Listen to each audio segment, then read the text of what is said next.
여러분 잘 알고 계실 수도 있는데 스노우볼 효과라는 말이 있습니다. 어떤 현상이 작은 지점에서부터 시작해서 기하급수적으로 점점 더 커져가는 과정을 비유적으로 이르는 말이죠. 이 말을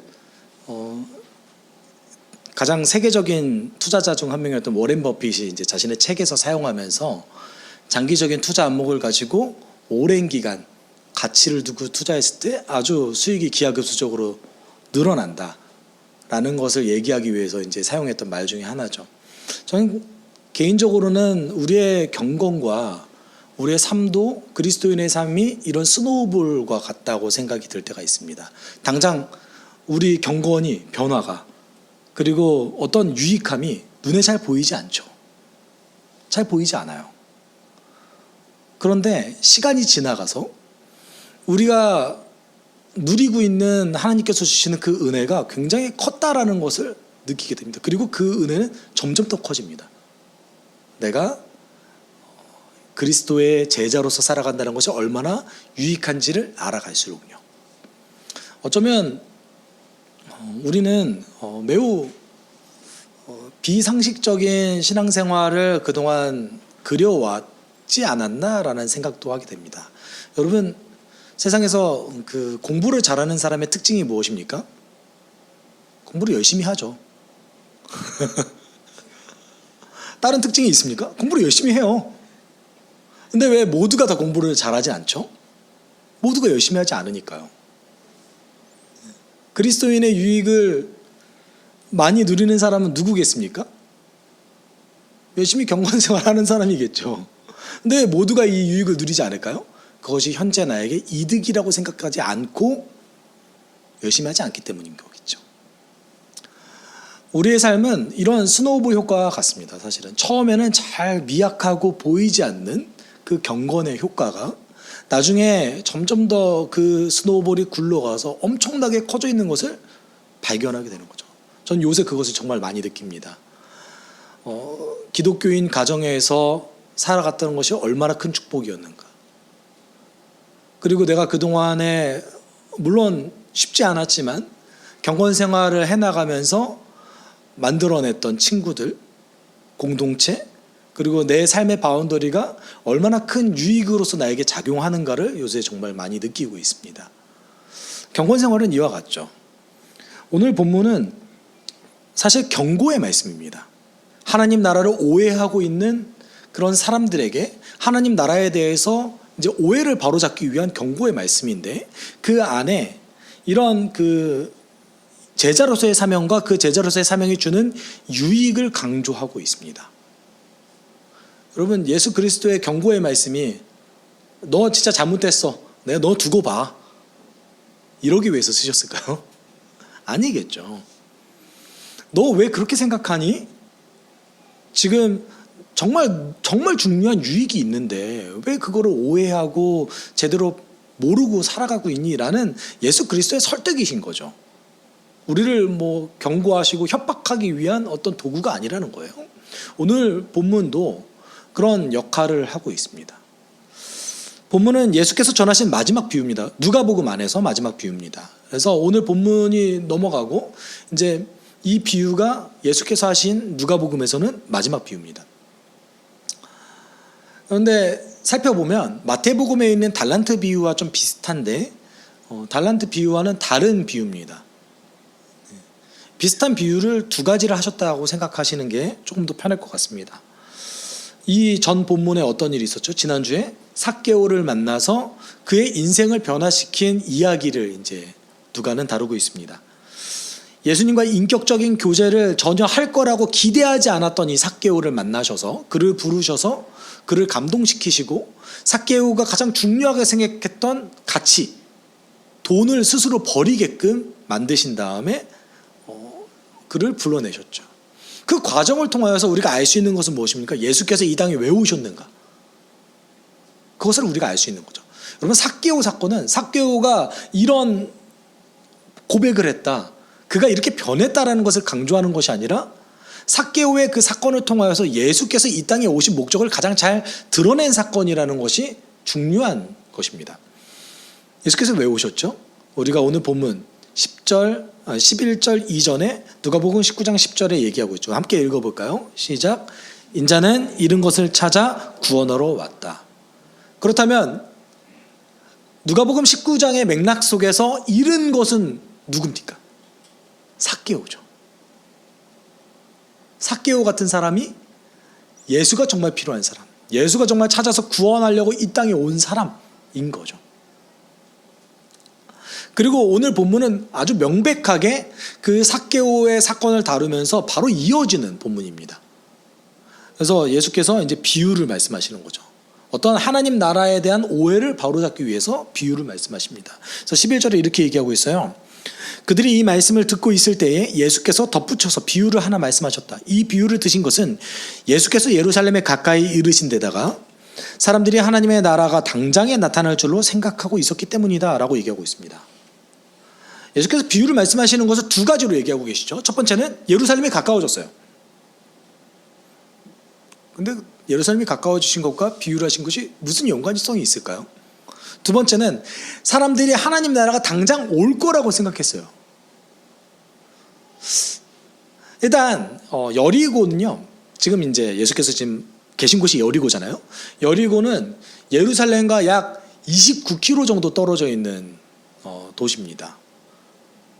그 예수님과 동시대를 살았던 요세푸스라는 유대인 역사가에 의하면 성인 남성의 걸음으로 대략 6시간 정도 걸어가면 여리고에서 예루살렘까지 갈 수 있다고 얘기해요. 그러면 여리고에서 예루살렘까지의 거리는 보통 하루 만에 가겠죠. 그렇죠? 하루 만에 가겠죠. 그렇기 때문에 이제는 예수께서 예루살렘에 가서 본인의 역사를 완전히 성취하실 날이 하루 남은 거예요. 그 여행의 종착점이 이제 하루 남으신 거죠. 그렇기 때문에 무엇에 대해서 이제 수정하실 필요가 있는 거예요. 제자들이 갖고 있었던, 그리고 사람들이 갖고 있었던 하나님 나라에 대한 오해를 푸실 필요가 있었던 것이죠. 예루살렘이 가까워졌기 때문에 비유를 하신 이유는 여기에 있습니다. 왜냐하면 누가복음의 가장 핵심 주제 중에 하나는 무엇입니까? 여러분, 예수 그리스도의 핵심 주제는 하나님 나라예요. 명백하게 하나님 나라에 대해서 이야기하고 계십니다. 너무나 많이 등장하기 때문에 강조를 너무나 많이 하셔서 때로는 이 하나님 나라에 대해서 잃어버릴 때조차도 있을 정도로 굉장히 많이 강조하세요. 두 번째 이유를 뭐라고 얘기합니까? 사람들이 어떻대요? 하나님 나라가 당장에 나타날 줄로 생각하고 있었대요. 근데 이걸 보면은 좀 뭔가 모순적이에요. 왜냐하면 예수께서 이렇게 얘기하셨거든요. 예수께서는 하나님 나라가 이미 임했다라고 여러 번 얘기하셨습니다. 누가복음 12장 20절에 의하면 그러나 내가 하나님의 능력으로 힘입어 귀신들을 내쫓으면 하나님 나라가 너희에게 이미 온 것이다. 하나님 나라 이미 왔대요. 근데 예수께서 오늘 비유를 하신 목적이 무엇이세요? 하나님 나라가 바로 나타날 줄로 생각하는 무리들의 생각을 바꾸시기 위해서 비유를 드셨어요. 우리는 여기서 예수님 전에는 좀 실수하셨구나, 이제는 본인의 실수를 바로잡기 위해서 하나님 나라에 제대로 가르치시기 위해 하신 것이겠구나 라는 걸까요? 하나님 나라에 대해서 여러 번 강조하지만 하나님 나라는 이중구조로 되어 있다는 것을 우리가 기억하지 않고서는 이것을 해석할 수 없습니다. 하나님 나라는 이렇게 이중구조로 되어 있죠. 예수께서 다시 오셨을 때 하나님 나라가 시작됐습니다. 하나님 나라가 시작됐다는 것은 예수님을 통한 하나님의 어떤 계획하심이 이제 시작되었다는 거예요. 그러니까 예수님을 통해서 모든 것이 바뀌었죠. 구원을 받는 방법도 바뀌었고 하나님께 다가갈 수 있는 방법도 바뀌었습니다. 예전에는 예수께서 오시기 전까지, 예수께서 이 땅에서 모든 일을 성취하시기 전까지 우리는 하나님께 직접 나아갈 수 없었어요. 반드시 중간자가 필요했죠. 이제는 모두에게 그 중간자가 이미 되신 예수께서 그 모든 원칙을 바꾸셨죠. 그래서 우리는 그것에 적용을 받고 있는 사람입니다. 그런데 하나님의 그 일하심과 하나님 나라는 시작됐지만, 하나님의 통치는 시작되었지만 아직 무엇이 나타나지 않은 거예요? 완성된 하나님 나라가 눈에 보이게 나타나진 않은 거예요. 예수께서 다시 오실 때에 하나님 나라가 완성됩니다. 그러면 이것을 통하여서 우리는 한 가지를 알 수 있는 거예요. 하나님 나라가 시작되고 하나님 나라가 완성될 때까지 중간 시기가 있다라는 것이죠. 신약 성경은 이 시기를 말세라고 얘기합니다. 말세라고 얘기하기에는 너무 긴 시간이죠. 아닌가요? 너무 긴 시간 아닌가요? 몇천 년 너무 긴 거 아닌가요? 그렇잖아요. 성경이 쓰여진 시간이 이렇게 길게 쓰여지지 않았어요. 그거 아십니까? 성경이 대략 한 1600년에 걸쳐서 쓰여졌거든요. 근데 우리가 예수님의 다시 오심을 기다린 시기가 2000년을 넘었잖아요. 물론 이제 제가 말씀드린 거는 역사를 얘기하는 것이 아니라 성경이 쓰여진 기간을 말씀드리는 겁니다. 말세라고 얘기하는 그 시간이 너무 긴 거 아닙니까? 근데 여러분, 우리가 착각하는 것은 한글 말세는 당장 올 것처럼 얘기하지만 영어 표현이면 last stage예요. 그러니까 마지막 단계라는 뜻입니다. 하나님의 구원 계획이 이제 완성되기 바로 전 단계를 말세라는 표현으로 쓰는 것이지 이미 임박한 시간을 얘기하는 것이 아닙니다. 헬라어는 그것을 얘기하고 있습니다. 이런 시간을 봤을 때 그러면 우리는 현재 지금 어느 시기를 살아가고 있는 거예요? 중간 시기를 살아가고 있는 거예요. 하나님 나라가 시작됐고 아직 예수께서 다시 오시기 그 전 단계를 우리는 살아가고 있어요. 라스트 스테이지를 살아가고 있는 것이죠. 여러분, 하나님 나라가 이렇게 되어 있습니다. 그래서 우리가 이 이중구조를 파악하고 있어야 오늘 비유를 이해할 수 있어요. 정말 죄송한 말씀이지만 제가 설교 원고를 오늘 쓰다 보니까 평소보다 좀 길어졌어요. 네, 그래서 제가 보통 6장 정도 쓰는데 오늘 한 9장 나오더라고요. 줄였는데 그렇게 길지 않을 겁니다. 너무 걱정하지 않으셔도 돼요. 네, 그래서 예수께서 이제 본격적으로 비유를 말씀하시죠. 12, 13절에 이렇게 얘기하십니다. 그래서 예수께서 말씀하셨다. 귀족 출신의 어떤 사람이 왕위를 받아가지고 돌아오려고 먼 나라로 길을 떠날 때에 자기 종 10사람을 불러다가 10문화를 주고서는 내가 올 때까지 이것으로 장사를 하여라 하고 말하였다. 여러분, 우리 입장에서 우리 그 동양적인 어떤 사고관에서는 왕위를 받기 위해서 이 사람이 먼 곳을 갔다 온다는 것이 이해가 잘 안 가잖아요. 근데 이스라엘 역사에서는 이런 일이 2번이나 있었어요. 그래서 이스라엘을 통치했던 헤롯 대왕. 왜 헤롯 대왕이라고 부르냐면요, 헤롯 가문이 유대 지역 전체를 통치했던 첫 번째 사람이 헤롯 대왕이었기 때문에 그를 이제 어떤 특별한 명칭, 우리가 세종대왕을 붙이듯이 헤롯 대왕이라고 붙여요. 헤롯이라는 이름이 여러 번 등장하거든요. 헤롯 대왕도 있고 헤롯 안디바도 있고 헤롯 안티파스도 있습니다. 예수님 태어났을 때의 헤롯은 헤롯 대왕이에요. 그 뒤에 예수님에게 그 빌라도가 보냈던 그 헤롯, 예수님을 빌라도가 헤롯에게 보내잖아요. 그때 헤롯은 헤롯 안디바입니다. 그리고 그 이후에 사도행전에서 야고보를 죽였던 헤롯은 헤롯 안티파스예요. 3대입니다. 이름이 헤롯인 거죠. 근데 헤롯이 실제 역사 가운데 이제 BC 40년 정도에 마르쿠스 안티오쿠스라는 그 집정관에게 직접 로마에 가서 로마 그 정부로부터 유대를 다스리는 왕의 직위를 받아냅니다. 그리고 그 이후에 헤롯 대왕이 죽고 나서 BC 4년에 헤롯 대왕이 죽거든요. 그리고 AD 6년 정도에 헤롯의 아들이었던 아겔라오라는 사람이 다시 로마에 가서 아우구스투스 황제로부터 왕위를 받아냅니다. 그러니까 이스라엘 역사에서는 익숙한 개념이었던 것이죠. 근데 여기에 이 귀족이 누구를 뜻합니까? 예수님을 뜻해요. 예수님이 이 땅에서의 모든 성취를 마치시고 하늘에 올라가시고 나중에 다시 오실 때까지의 그 기간을 얘기하는 거예요. 그러니까 하나님 나라의 구조, 이중구조를 알지 못하면 이것 자체가 아예 이해가 안 되는 거죠. 근데 그 10종을 불러서 얼마나 준대요? 한 사람당 한 문화씩 주는 거죠. 여러분 문화가 100드라크마거든요. 100데나리온과 동일한 금액입니다. 한 데나리온이 당시 일용직 노동자가 하루 벌 수 있는 품삯이었어요. 그렇게 생각하면 많은 금액 같지 않아요? 100일치의 일용직 노동자 품삯이잖아요. 우리의 기준으로 봤을 때는 적지 않은 금액이죠. 물론 뭐 누군가에겐 적을 수도 있지만, 엄청 많지도 않지만 우리 기준에서도 엄청 적지도 않은, 저한테는 많은 금액이지만 또 여러분들에게는 적을 수도 있어요.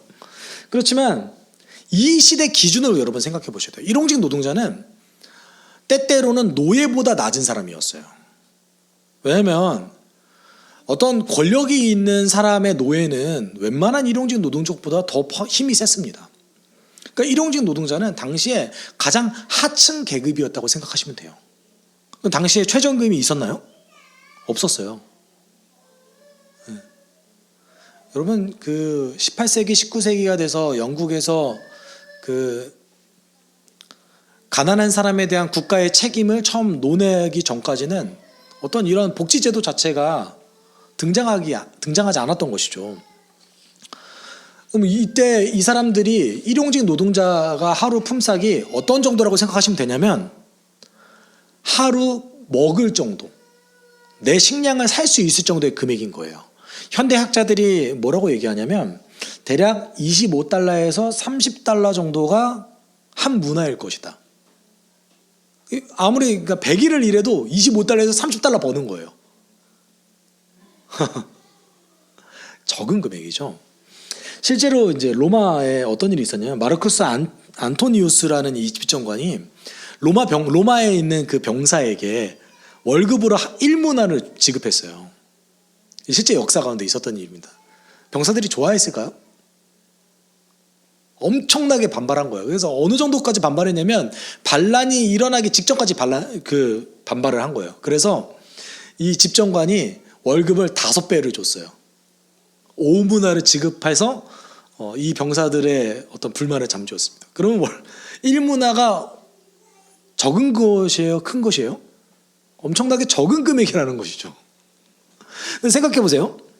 오늘 12, 13절에 귀족이 왕위를 받아가면서 종에게 장사를 하라고 준 돈이 고작 1문화밖에 안 된 거예요. 뭔가 이상하지 않아요? 왕의 스케일에 비하면 너무 작은 금액 아닙니까? 이 왕이 너무나 가난했을까요? 그런데 우리가 이 12, 13절에 나오는 이 귀족은 예수님을 뜻하거든요. 예수님이 가난해서 10문화밖에 안 주신 걸까요? 한 문화씩밖에 안 주신 걸까요? 이것이 무엇을 뜻하냐면 예수께서 하늘로 올라가셨을 때 제자들에게 사명을 주시죠. 그렇죠? 사명을 주세요. 우리가 제자로서 살아갈 사명이 있어요. 우리에게는. 근데 그 사명이 예수께서 가지신 권한과 예수께서 하시는 성취에 비하면 매우 작은 것이라는 것을 뜻합니다. 우리는 그렇게 해석을 해야 됩니다. 그리고 이제 그 왕을 거절했던 사람들이 14절에 이렇게 행동합니다. 그런데 그의 시민들은 그를 미워함으로 그 나라로 사절을 뒤따라 보내서 우리는 이 사람이 우리의 왕이 되는 것을 원하지 않습니다 하고 말하게 하였다. 여러분, 백성이 왕을 거절하는 것이 가능할까요? 뭐 가능할 수도 있겠죠. 반란이 일어날 수도 있었으니까요. 그런데 그 왕을 임명할 권한은 백성에게 없었잖아요. 그 시대에는. 실제 이런 일이 그 유대인 역사 가운데 일어났어요. 헤롯 왕의 아들이었던 아겔라오를 유대인들이 거절했어요. 그래서 유대인들이 50명의 사절단을 그 옥타비아누스 황제죠. 아우구스투스 황제에게 보내서 우리는 아겔라오를 왕으로 원하지 않습니다. 이런 행동을 합니다. 결과는 어떻게 됐을까요? 아겔라오가 유대에 왔을까요? 안 왔을까요? 다시 왔어요. 그 사절을 보냈던 유대인 입장에서는 결국 손해만 보게 된 거죠. 그런데 그 옥타비아누스 황제 입장에서는 그 유대 지역 전체를 다스리고 있었던 헤롯 그 가문의 힘을 줄이고 싶어서 절충안을 마련해요. 아 그래? 그러면은 유대 전체는 다스리지 못하게 할게. 그러니까 4분의 1만 아겔라오가 다스리게 할게. 그래서 분봉왕을 만든 겁니다. 그래서 4개로 쪼개서 4군데에 각각 헤롯 가문의 사람 한 명씩 둬서 다스리게 만드는 거죠. 갈릴리의 분봉왕, 뭐 유대 지역 분봉왕, 사마리아 분봉왕 이렇게. 예. 이것이 어떤 결과를 불러냈을까요? 아겔라오가 유대인을 더 싫어하게 만드는 거죠. 실제로 6월절에 아겔라오가 유대인 3,000명을 학살합니다. 예. 유대인 입장에서는 좀 어리석은 짓만 한 거예요, 사실은. 근데 이런 일이 실제 일어나는 거죠. 중요한 것은 그 왕이 다시 돌아와요. 귀족이 다시 돌아온다는 것이죠. 15, 16절에 그 귀족이 돌아와서 성과를 확인합니다.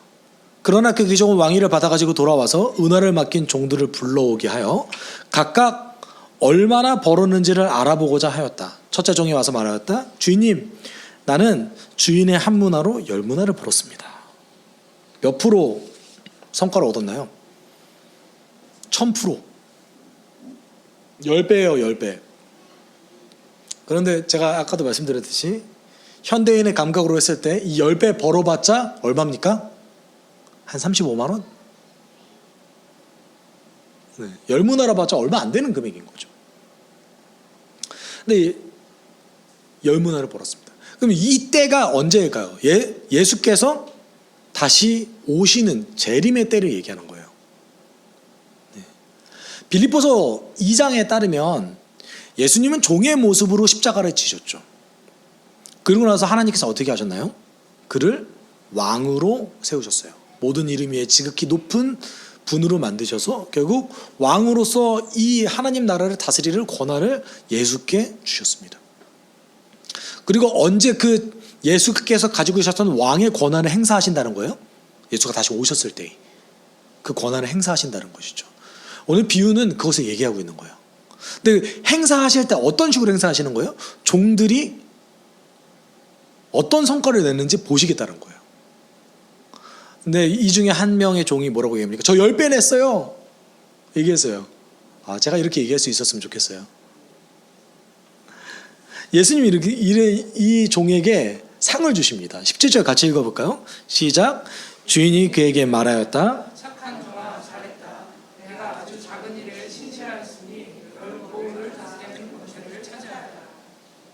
우리가 17절을 매우 주목해서 볼 필요성이 있습니다. 왜냐하면 칭찬을 하시면서 뭐라고 얘기하십니까? 잘했다. 내가 아주 어떤 일에? 작은 일에. 한문화. 여러분, 왕이 얼마나 돈이 많아요. 예수님 모든 걸 다 가지고 계신 왕인데, 하나님의 나라를 통치할 권한을 갖고 계신 분이신데 제자들에게 그 고작 한문화 주셨어요. 그리고 이 한문화를 가지고 성실하게 성과를 낸 제자에게 뭐라고 얘기하십니까? 잘했다. 착하고 충성된 종아. 너가 작은 일에 충성했구나. 그러니까 뭐라고 계셔? 종에게 어떤 걸 주십니까? 10골을 다스릴 권세를 차지하여라. 명령형으로 이제 17절 후반부에 등장하거든요. 명령을 잘 지켰더니 새로운 명령을 주셨어요. 이게 좋은 일일까요?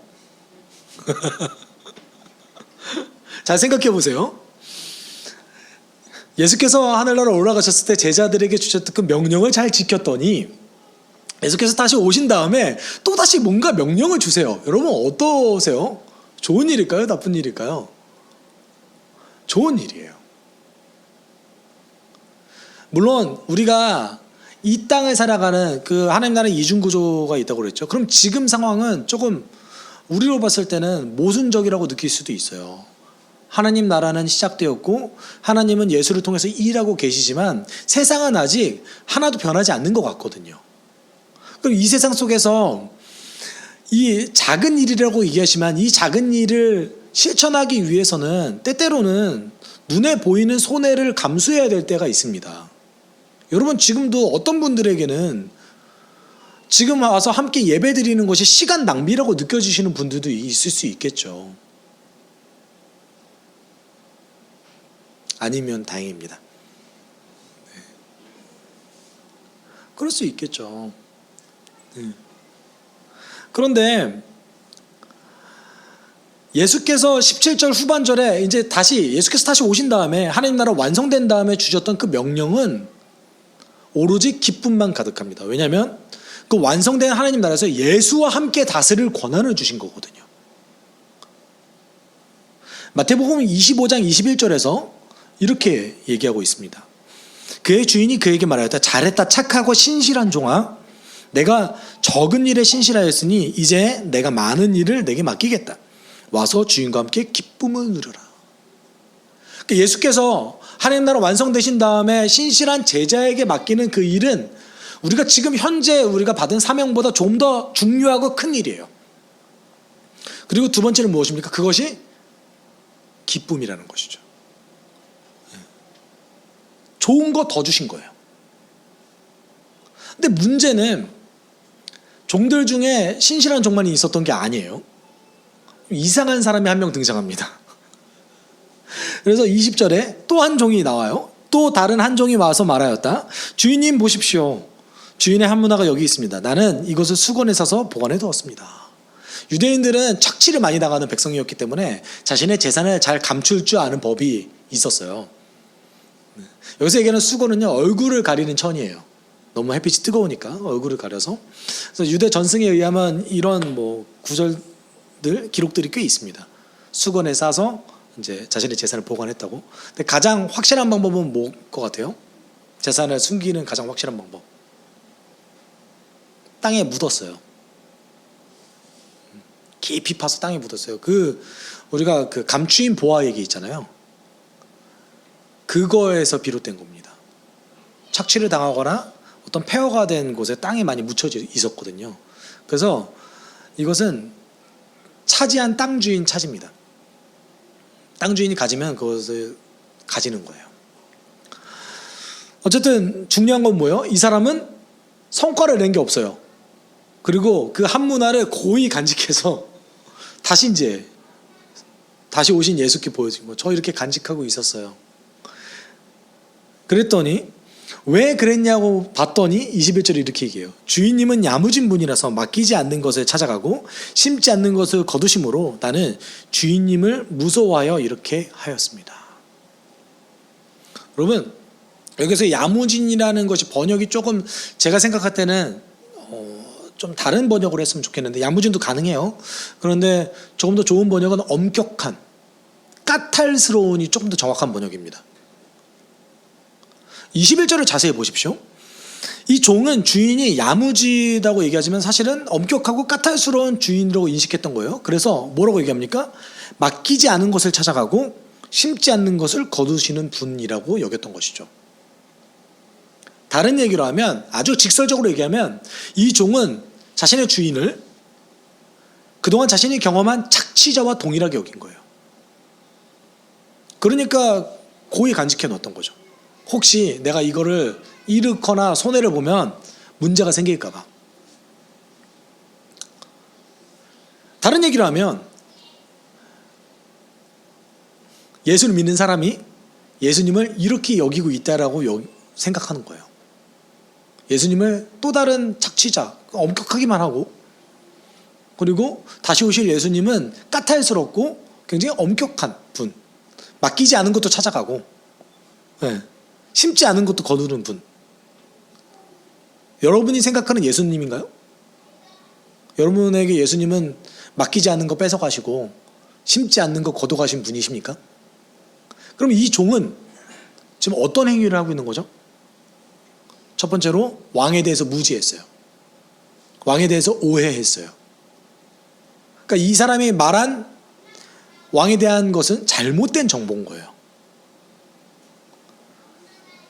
그래서 왕은 다시 와서 이 종에게 이제 심판합니다. 주인이 그에게 말하였다. 악한 종아, 나는 내 입에서 나온 말로 너를 심판하겠다.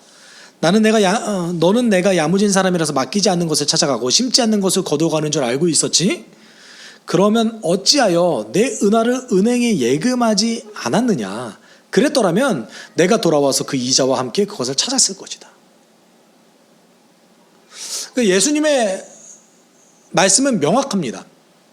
어떤 거예요?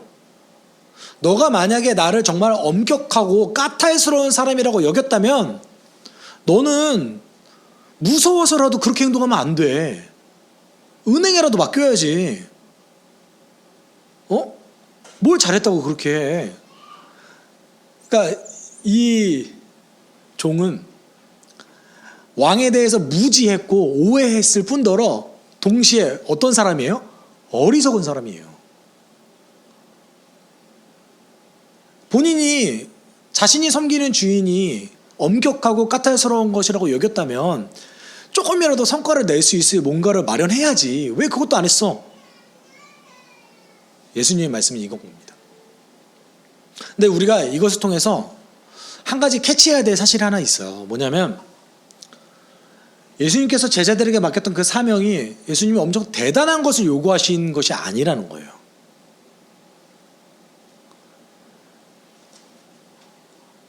우리가 그것을 좀 인식할 필요성이 있습니다. 우리는 때때로 제자의 사명 이러니까 뭔가 거창할 것 같고 힘든 뭔가를 해야 될 것 같은데 예수님은 우리에게 그걸 요구하신 게 아니라는 거예요. 현재 할 수 있는 것, 나의 삶에 아주 작지만 실천할 수 있는 것을 요구하신 것이죠. 오늘 이 악한 종에게 얘기하셨던 예는 뭐였어요? 은행에 맡기기라도 해라. 우리로 따지면 야, 교회라도 열심히 다녀, 이거 아니겠어요? 못할 것 같으면 교회라도 열심히 다니고 거기서 순종이라도 해, 이거 아니겠어요? 저는 사실 어떤 거라고 우리가 은행에 맡긴 것이 제자에게 어떤 걸 얘기할 수는 없겠지만 그러지 않을까 싶어요, 사실은. 그래서 예수님은 그렇게 책망하셨습니다. 그리고 24절에 이렇게 얘기하죠. 그리고 그는 곁에 서 있는 사람에게 말하였다. 이 사람에게서 한 문화를 빼앗아서 10문화를 가진 사람에게 주어라. 가진 사람은 더 가지고 없는 사람은 있는 것까지 뺏기게 되는 거죠.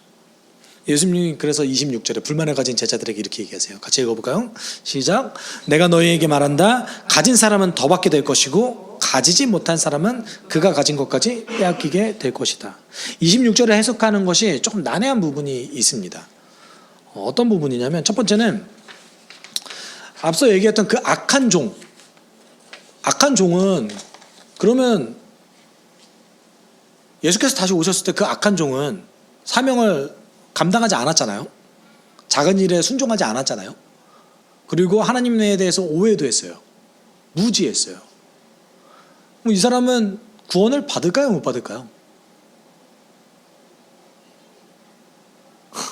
어떤 것 같으세요?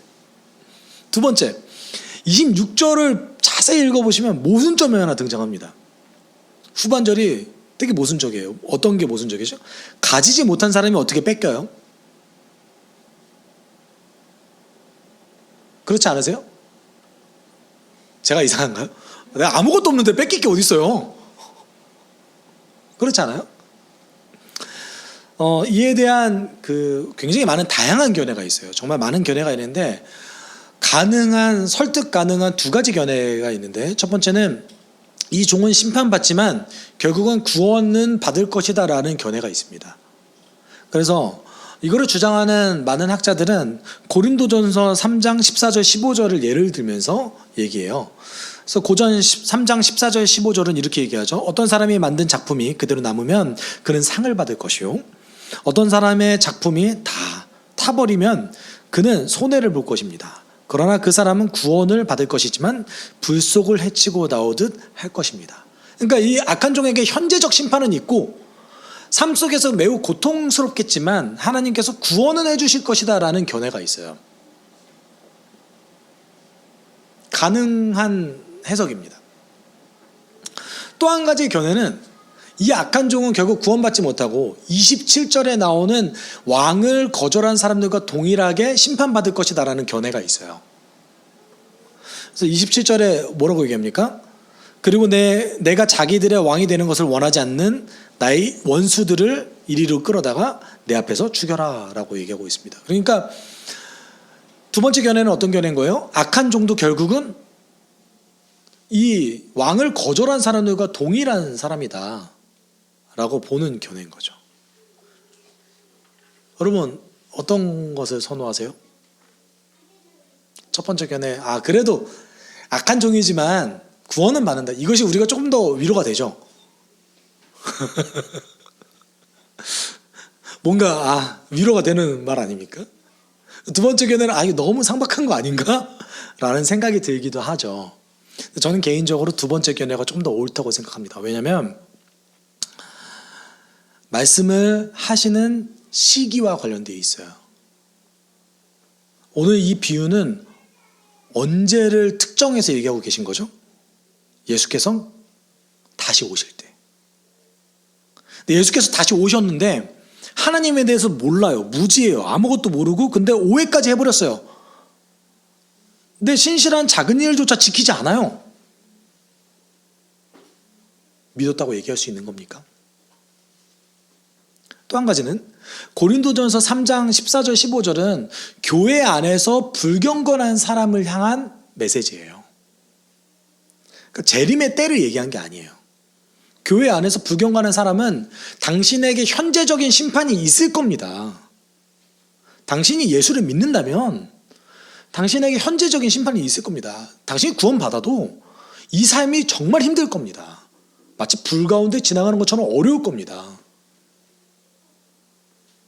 라고 얘기하는 거죠. 그러니까 문맥이 달라요. 그러니까 제가 느낀 거는, 그리고 제가 봤을 때는 이 악한 종은 똑같이 심판받을 것이다라고 여깁니다.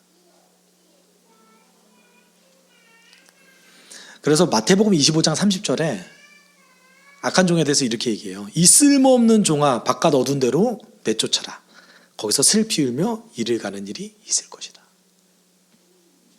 이 악한 종은 심판받는다는 것이죠. 왜냐하면 이 악한 종에게 이제 더 이상 돌이킬 기회가 있어요, 없어요? 없어요. 이 악한 종이 예수를 다시 온전히 믿을 기회도 이제는 더 이상 없어요. 왜냐하면 이 시점이 언제예요? 예수께서 다시 오시고 심판하실 때이기 때문에 그렇습니다. 여러분, 우리는 때때로 우리가 가지고 있는 제자로서의 사명을 좀 과대평가할 때가 있는 것 같아요. 과대포장할 때도 있는 것 같아요. 제가 말하는 것은 이것이 가치가 없다는 얘기가 아닙니다. 우리가 마치 하나님을 위해서 우리가 제자로서의 사명을 온전히 지키고 내가 열심히 하면 하나님께서 어떤 이득을 얻는다라고 착각할 때가 있는 것 같아요. 그런데 하나님이 만드신 그 하나님 나라의 성취, 시작부터 완성까지 우리가 거기에 기여할 수 있는 게 있습니까? 없어요. 하나도 없어요. 근데 왜 사명을 주신 거죠? 왜 제자로서 온전히 살아갈 오늘 본문 속에서 한 문화를 주시면서 이윤을 남기라고 왜 하신 것이죠? 우리를 위해서입니다. 우리를 위해서. 왜냐하면 이 제자로서의 사명을 우리가 온전히 지켜나가면서 우리에게 유익이 있기 때문에 그래요. 제가 서두에도 말씀드렸듯이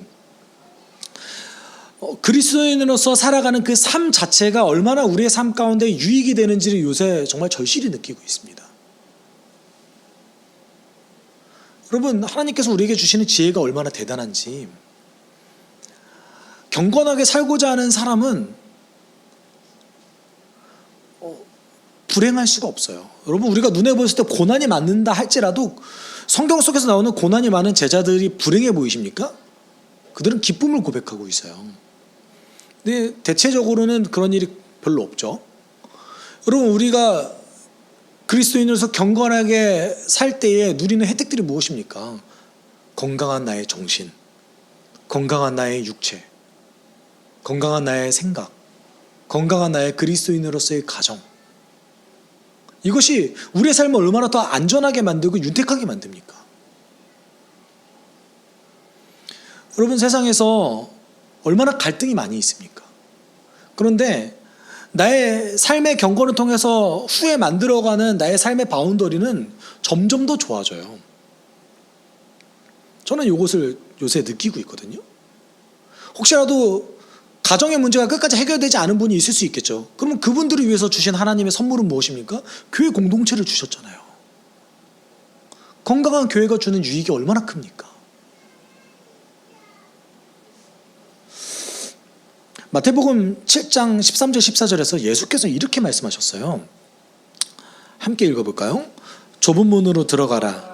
멸망으로 인도문은 넓고 그 길은 널찍하여서 그리로 들어가는 사람이 많다. 생명으로 이끄는 문은 너무나도 좁고 그 길이 비좁아서 그것을 찾는 사람이 적다. 우리가 이 말씀을 들으면 뭔가, 저는 예전에 그랬어요. 조금 숨이 막히는 거예요. 도대체 어떻게 살라는 거지? 억지로 힘들게 살아야 되나? 라는 생각이 들었어요. 제자로서의 사명은 너무 힘든 건가 보다 라는 착각을 했던 것이죠. 근데 오늘 본문 속에서 예수께서 우리에게 감당치 못할 것을 주셨나요? 아니요. 할 수 있는 거 하라고 얘기하셨어요. 그리고 그러면 여기서 얘기하는 좁은 문이 뭘 얘기하는 걸까요? 당장 눈에 보이는 이득에 이끌리지 말고 예수께서 전하시는 그 가르침에 사로잡혀서 살라는 얘기인 거예요. 그리고 이렇게 사는 사람들이 매우 적을 것이다 라는 이야기입니다. 여러분, 대다수의 사람은 현재 눈에 보이는 이득에 사로잡혀 살아갑니다. 어떤 사람은 교회 나오는 것을 매우 손해보는 것이라고 여길 겁니다. 11조도 내고 헌금도 내고 시간과 돈을 내가 손해보는 것이라고 여기는 사람들도 매우 많이 있습니다. 그런 사람들은 어떤 사람들인 거예요? 눈에 보이는 그 이득에 사로잡혀서 살아가는, 멸망을 향해서 걸어가는 사람인 것이죠. 근데 좁은 길을 가는 사람들은 어떤 사람들입니까? 눈에 보이는 손해로 보일지라도 지금 당장 내가 시간을 투자해야 되고 내가 내 물질을 하나님께 드려야 될지라도, 그리고 또 내 시간을 들여서 내가 헌신해야 될지라도 그것이 주는 유익이 너무나 엄청나다라는 것을 인정하고 깨닫는 사람들이라는 거예요. 그리고 이 좁은 길을 가는 사람들은 길이 좁을지라도, 많은 사람들이 이 길을 선택하지 않을지라도 좁은 길을 가는 사람들의 그 삶이 고통스럽지는 않습니다. 삶 가운데 유익이 가득한 것이죠. 삶 가운데 기쁨이 가득한 것이죠. 그것이 경건의 비밀입니다. 여러분, 제자로서의 사명은 누구를 위해서 주셨습니까? 나를 위해서 주신 거예요. 여러분을 위해서 주신 거예요. 당장 우리는 많은 유혹을 한 주간에 또다시 받을 겁니다. 야, 너 말씀 읽어봤자, 기도해봤자 변하는 거 없어. 당장 눈에 보이는 것도 없을 거야. 시간 낭비하지 마. 그때 우리는 이 말씀을 기억해야 되는 거예요. 아, 내가 이 작은 것에 순종했을 때 예수께서 나에게 더 큰 상을 주시겠구나, 더 큰 유익함으로 나를 인도하시겠구나 라는 거예요. 그것을 인정하는 사람들이 그리스도인입니다. 여러분, 너무 놀랍지 않으세요? 하나님께서 우리 자신의 일을 성취하기 위해서 우리에게 사실 크게 요구하지 않으신다라는 게, 그리고 그 모든 것들이 다 우리의 유익을 위한 것이라는 것이 너무 놀랍지 않습니까? 여러분, 그 하나님을 조금 더 신뢰하십시오. 한 주간의 시간에 다시 주어졌습니다. 나에게는 말씀을 읽을 시간과 기도할 시간이 충분히 있습니다. 그리고 주의 뜻을 따라 살아갈 수 있는 기회도 많이 있습니다. 이 한 주간 이 작은 것에 순종함으로 더 큰 유익을 누릴 수 있는 여러분 됐으면 좋겠습니다. 여러분, 그것을 위해서 무엇이 필요합니까? 성령의 능력이 필요해요. 우리가 함께 기도할 때, 하나님, 내가 작은 것에 순종할 수 있도록 성령의 능력 따라 살아갈 수 있게 주님 도와주십시오. 작은 것에 이끌리지 않고, 하나님, 눈에 보이는 작은 이득에 이끌리지 않고 하나님이 주시는 너무나 큰 그 유익함으로 내가 인도함 받을 수 있게 주님 도와주십시오. 우리가 함께 기도하도록 하겠습니다. 사랑 많으신 하나님 아버지, 우리에게 주님께서 주시는 그 삶을 주시면 감사드립니다.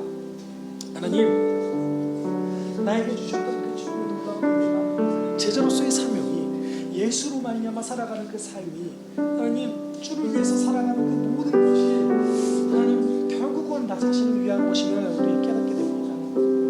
우리를 더욱더 윤택하게 만들고, 우리를 더욱더 행복하게 만들며 더욱더 기쁨이 넘치는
사랑이 많으신 하나님 아버지,